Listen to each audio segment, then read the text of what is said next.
some more mega potions.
Just casually buying out your stock.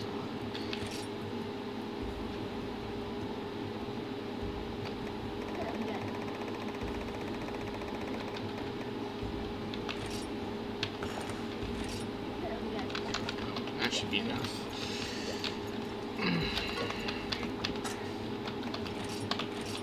There we go, now we don't gotta farm them.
Try and make this guy set if it's better than Rathlos's.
This guy looks so cool. I've always wanted to hunt him. They just freaking ran out.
There goes your tail.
Just limping?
start sleeping so I can start doing things.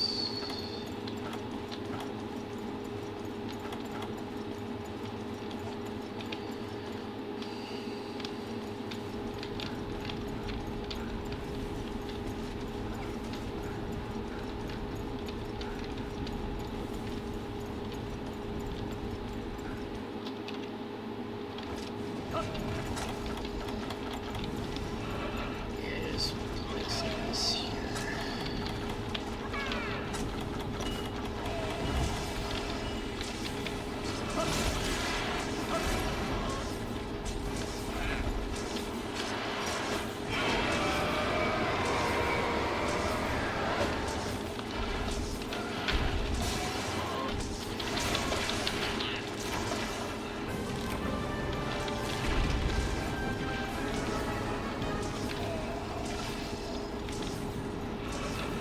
This thing is huge.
God, I have to.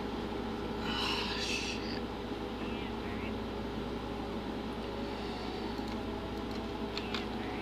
Okay.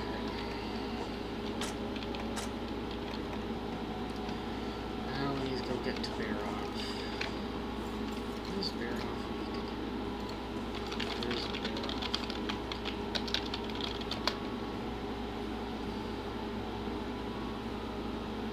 Okay, fine. So we gotta get Barrow stuff.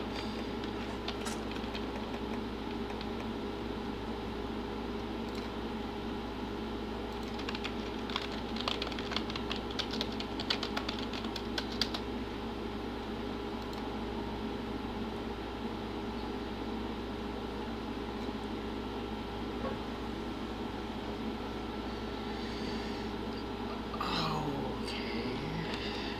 So, Hunter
Oh, hey, Goku, I didn't know you were here. Shit.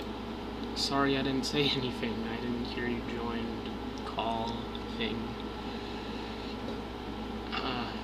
I'll continue working on your commission later today, by the way.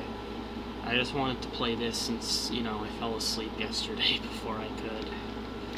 Well, actually, when I was working on your commission, I just got so paranoid, so I kept, like, cleaning up my room because it was just a mess. And then I fell asleep because I got tired from doing that. Anyways, right now I think we are going to...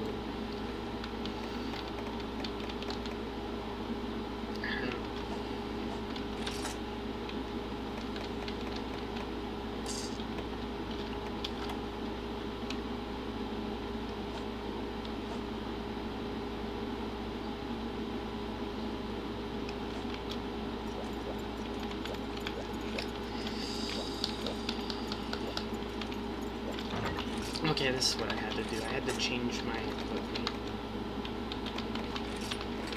Yeah, I need that.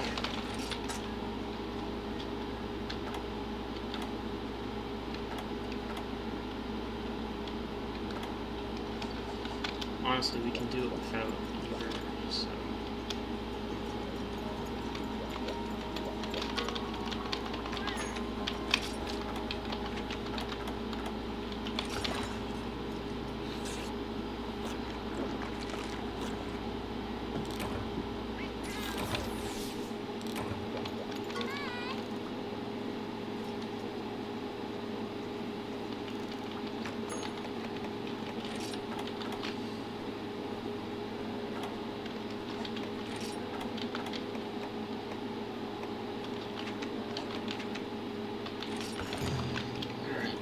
Let's do this. So we need to make another Cerberus katana if we are to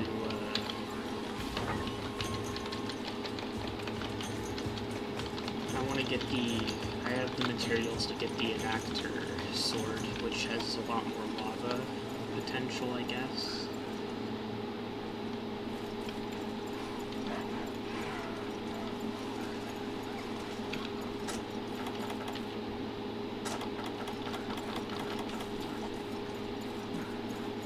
Barroth should be in number 3, so...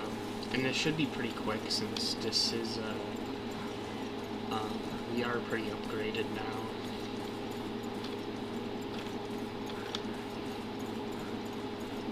I gotta get more steaks, so... That is right there.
Just need your little material. Oh, it's...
Yeah, that makes sense. I went before.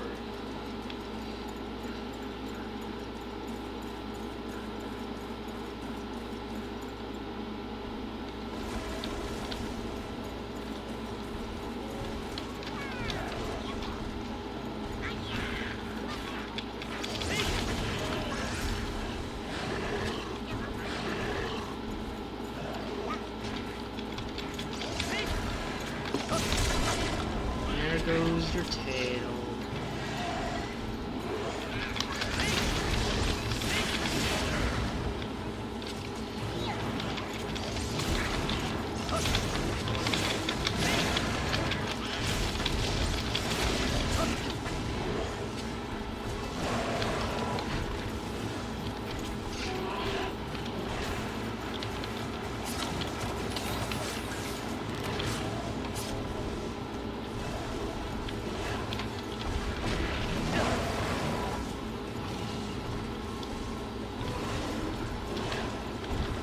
Where's the Jaggy?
Kill it because it has a higher chance of giving us the shell if we kill it instead of capturing it. At least that's what the thing said, so.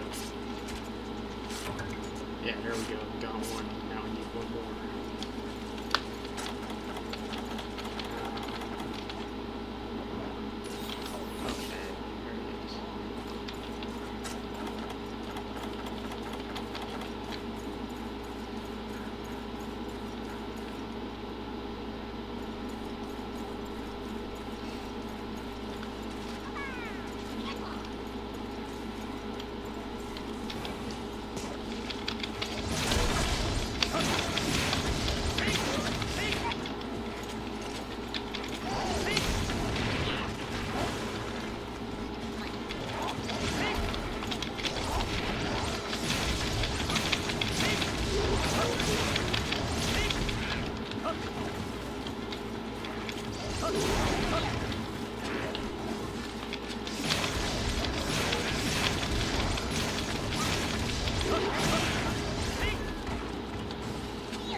so scared. It's a Jaggy.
Thank God, we got everything we needed. Well, actually, I think we need Dragon.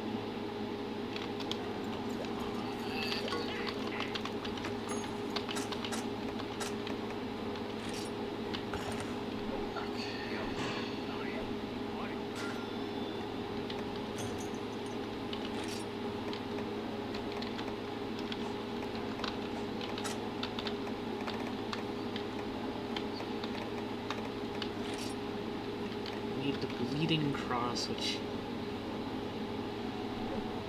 Oh, God damn it. I gotta fucking fight Giganox. I mean, it's not like it's gonna be a problem. I have everything I need to do that. It's just... It wasn't really bad, but...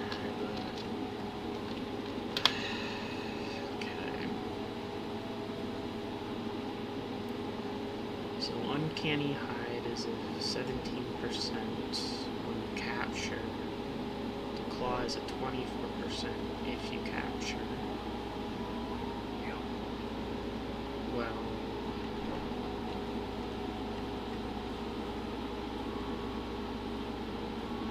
Okay. We might have to do this 2 times if we're lucky.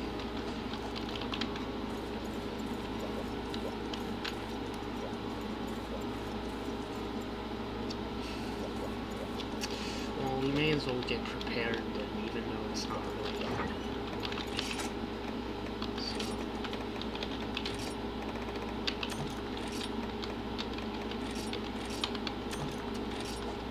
We just need to get honey in to cook food or something.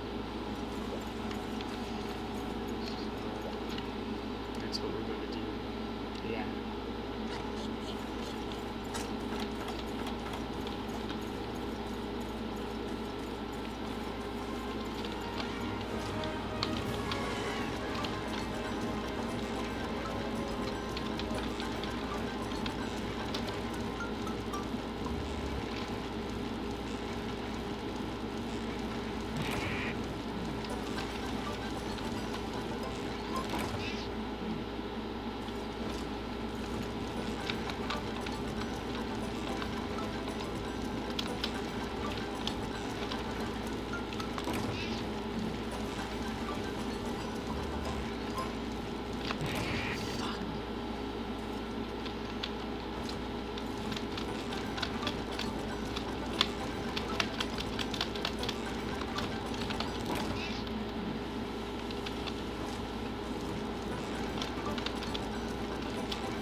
child.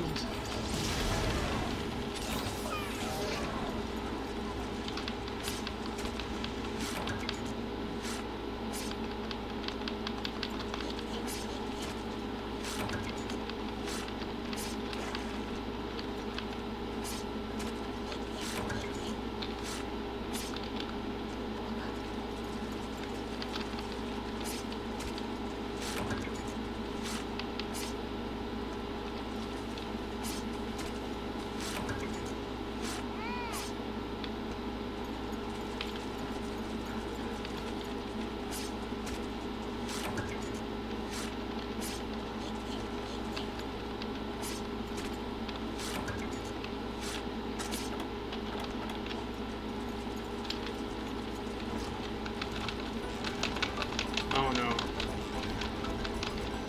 Sorry, I'm cooking your family. Okay, I pressed the wrong button because this thing distracted me.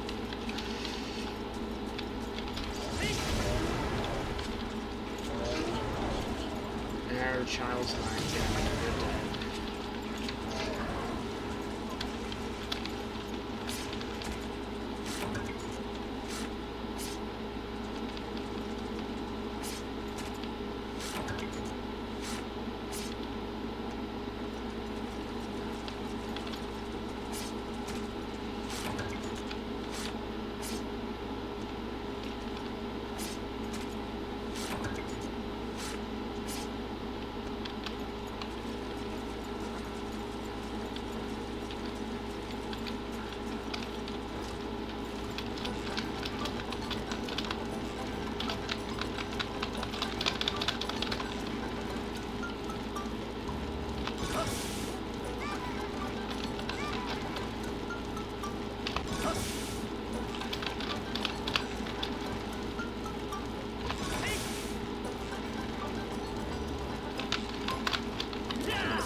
screaming.